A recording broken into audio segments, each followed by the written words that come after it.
Hi friends, मेरा नाम है विष्णु और आज के इस लेक्चर में हम पढ़ने वाले हैं basic concept of macro economics. इस चैप्टर में हम पढ़ने वाले हैं पहले डोमेस्टिक टेरिटरी के बारे में और उसके बाद जानेंगे हम नॉर्मल रेसिडेंट्स के बारे में और एंड तक देखिएगा क्योंकि इसमें मैंने कुछ इंपॉर्टेंट क्वेश्चन को भी पुटअप किया हुआ है। तो चलिए स्टार्ट करते हैं। Domestic territory. डोमेस्टिक टेरिटरी का मतलब होता है इकोनॉमिक टेरिटरी। ठीक है, डोमेस्टिक टेरिटरी का मतलब क्या होता है? Economic territory. डोमेस्टिक टेरिटरी का मतलब होता है वो जगह जो ज्योग्राफिकल एंड बाउंड्री के अंदर आ जाएगी। ठीक है, तो देखते हैं। जो domestic territory means political frontier of a country, okay, for the purpose of national income accounting. Domestic territory मतलब क्या होता है? Political frontier of a country, जो किसके पर्पस के लिए किया जाता है? नेशनल इनकम अकाउंटिंग के लिए। किसके लिए? नेशनल इनकम अकाउंटिंग के लिए, जिसको लाया जाता है। ठीक है, और इसको यूज किया जाता है एक वाइडर सेंस में। It is used in wider sense. Okay, अब देखते हैं कि इसमें इंक्लूड क्या होता है और इसमें एक्सक्लूड क्या होता है। ठीक है, तो चलिए देखते हैं। तो पहले है ships and aircrafts. Ships and aircrafts on मतलब जो मालिक है, एंड ऑपरेटेड जो उसको ऑपरेट कर रहा है, by normal resident between two और मोर कंट्रीज। तो यहाँ पर एक चीज़ ध्यान देने वाली है कि नॉर्मल रेसिडेंट, तो नॉर्मल रेसिडेंट वो होता है जो कोई इंडिविजुअल भी हो सकता है या कोई इंस्टीट्यूशन भी हो सकता है जो किसी कंट्री में रेसिस्ट करता है मोर देन 1 ईयर। ठीक है, उसको हम नॉर्मल रेसिडेंट बोल सकते हैं। ठीक है, अब दूसरा है, तो इसके हम एग्जांपल भी समझ लेते हैं कि क्या था। Ships and aircraft on and operated by normal resident between two और मोर कंट्रीज। एग्जांपल में अगर हम बोलें तो एयर इंडिया, मानिए कि एयर इंडिया की एयरप्लेन्स हैं जो रसिया और इंडिया के बीच क्या करती है, मतलब आती जाती रहती है। ठीक है, तो ये जो एयर इंडिया की जो प्लेन्स है ये हमारी ही डोमेस्टिक टेरिटरी की पार्ट है। ठीक है, क्योंकि ये हम ही लोग इसको ऑपरेट करते हैं, नॉर्मल रेसिडेंट्स ही हमारे ऑपरेट करते हैं। ठीक है, दूसरा है fishing vessels, oil and natural gas rings and floating platforms operated by residents. तो फिशिंग व्हीकल्स आपको समझ गया, नेचुरल गैस भी समझ में आ गया, जो फ्लोटेड कर रहे हैं प्लेटफॉर्म ऑपरेटेड बाय रेसिडेंट्स, जो रेसिडेंट मतलब हमारे यहाँ के नागरिक। ठीक है, of a country in the international water, हमारी कंट्री के जो रेसिडेंट्स है वो इंटरनेशनल वाटर में क्या कर रहे हैं, इस काम को करते हैं। Where they have exclusive right of operation, जिनके पास एक्सक्लूसिव राइट होता है ऑपरेशन के लिए, वो भी यहाँ पर हमारे डोमेस्टिक टेरिटरी में आएंगे। और तीसरा क्या है? एम्बेसीज। एम्बेसीज का भी कंसेप्ट एकदम ध्यान में दीजिएगा क्योंकि इससे कुछ क्वेश्चंस पुटअप होते ही एग्जामिनेशन पॉइंट ऑफ व्यू में, इसलिए ध्यान दीजिए कि embassies and military establishment of a country located abroad. Located abroad का मतलब होता है कि हमारे देश से बाहर। तो हमारे देश की जो एम्बेसी है अगर जापान में है तो जापान की डोमेस्टिक टेरिटरी की नहीं पार्ट होगी, वो किसकी होगी? हमारे देश की टेरिटरी की पार्ट होगी। ठीक है, अब दूसरा है मिलिट्री एस्टेब्लिशमेंट। मिलिट्री एस्टेब्लिशमेंट मतलब हमारी देश की अगर मिलिट्री चाइना के बॉर्डर पे है तो हमारे देश की ही डोमेस्टिक टेरिटरी का पार्ट है। ओके, तो ये सारे चीज़ें आप ध्यान दीजिएगा। पहला क्या था? Ships and aircraft on and operated by normal residents between two और मोर कंट्रीज। ठीक है, ये चीज़ था, जैसे एग्जाम्पल में मैंने समझा दिया। और एग्जांपल देते हैं कि रसिया की प्लेन्स है जो अमेरिका टू रशिया आती जाती रहती है, तो ये किसकी डोमेस्टिक टेरिटरी का पार्ट होगा? रशिया का होगा। ओके, अब हम आगे देखते हैं क्या क्या एक्सक्लूड किया जाएगा।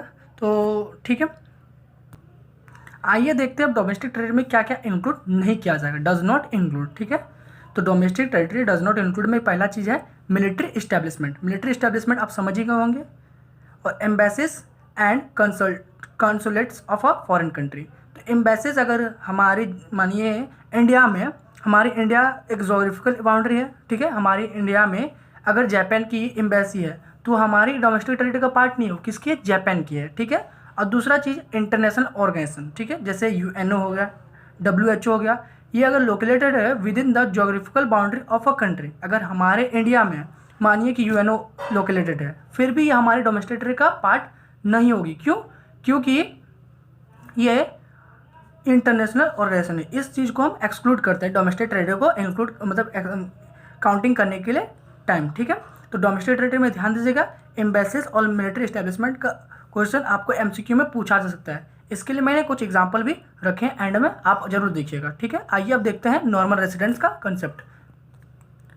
देखिए, नॉर्मल रेसिडेंट वो होता है, मतलब नॉर्मल रेसिडेंट का मतलब वो होता है वो पर्सन, या कोई इंडिविजुअल हो सकता है या कोई इंस्टीट्यूशन हो सकता है, जो ऑर्डिनरली रेसिस्ट करता है किसी कंट्री में। ठीक है, for a period of more than 1 year and where centre of economic interest also lies in that country, और जिसका जो इकोनॉमिक इंटरेस्ट है उसी कंट्री से होता होगा, उसे हम क्या बोलेंगे, नॉर्मल रेसिडेंट। ठीक है, नॉर्मल रेसिडेंट का मतलब वो होता है, कोई एक इंडिविजुअल हो सकता है, या फिर कोई एक इंस्टीट्यूशन हो सकता है जो ऑर्डिनरी रहता होगा, किसी रिसिस्ट करता होगा किसी कंट्री में for a period of more than 1 year and where centre of economic interest also lies in that country. Okay, अब इसके लिए हम देखते हैं कि ये हमने जो बात किया कि सेंटर ऑफ इकोनॉमिक इंटरेस्ट ये है क्या, इसे भी तो हमें जानना चाहिए कि है क्या, तो इसे हम समझते हैं। चलिए आइए देखते हैं। तो सेंटर ऑफ इकोनॉमिक इंटरेस्ट होता क्या है, समझते हैं।